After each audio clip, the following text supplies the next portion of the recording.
Assalamualaikum warahmatullahi wabarakatuh. Saya Denis Natasha Prasetyo dari kelas Ekonomi Islam 2020A. NIM 208119435. Sini saya akan menjelaskan sedikit tentang perkembangan ekonomi digital secara syariah di Indonesia. Sebelumnya, apa itu ekonomi digital? Ekonomi digital adalah segala bentuk aktivitas ekonomi yang memanfaatkan bantuan teknologi informasi dan komunikasi.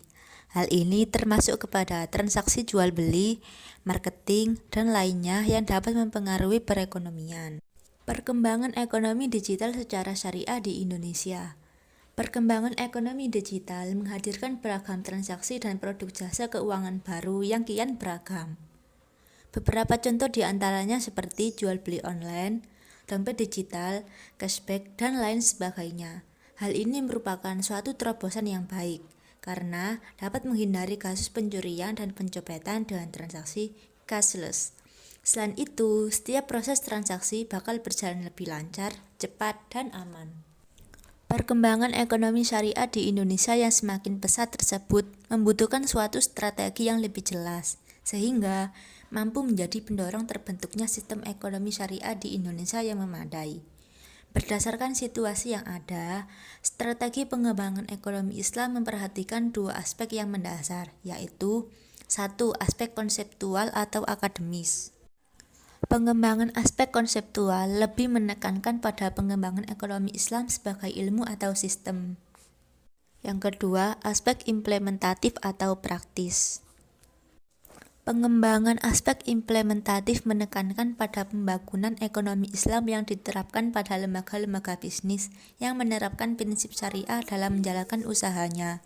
Kedua aspek tersebut seharusnya dikembangkan secara bersama-sama sehingga mampu membentuk sistem ekonomi Islam yang dapat digunakan untuk menggali potensi dan kemampuan masyarakat Indonesia dalam membangun sistem ekonomi alternatif sebagai pengganti atau pelengkap sistem ekonomi konvensional yang sudah ada. Dengan kondisi seperti ini, masyarakat Indonesia sudah mulai terbiasa bertransaksi secara digital untuk memenuhi kebutuhan sehari-hari, sehingga kehadiran uang elektronik yang sesuai dengan prinsip syariah seperti layanan syariah link aja diharapkan dapat mendorong inklusi keuangan syariah di Indonesia. Dengan menggunakan layanan syariah link aja dapat menjadi salah satu solusi untuk memutus rantai penyebaran COVID-19 melalui penggunaan uang elektronik. Selain itu, layanan digital ini juga diharapkan mampu memperkuat roda perekonomian Indonesia di masa sulit seperti sekarang ini. Mungkin itu saja yang dapat saya sampaikan, kurang lebihnya saya mohon maaf. I hope it's useful. Don't forget to like, comment, and subscribe. Thank you. Wassalamualaikum warahmatullahi wabarakatuh.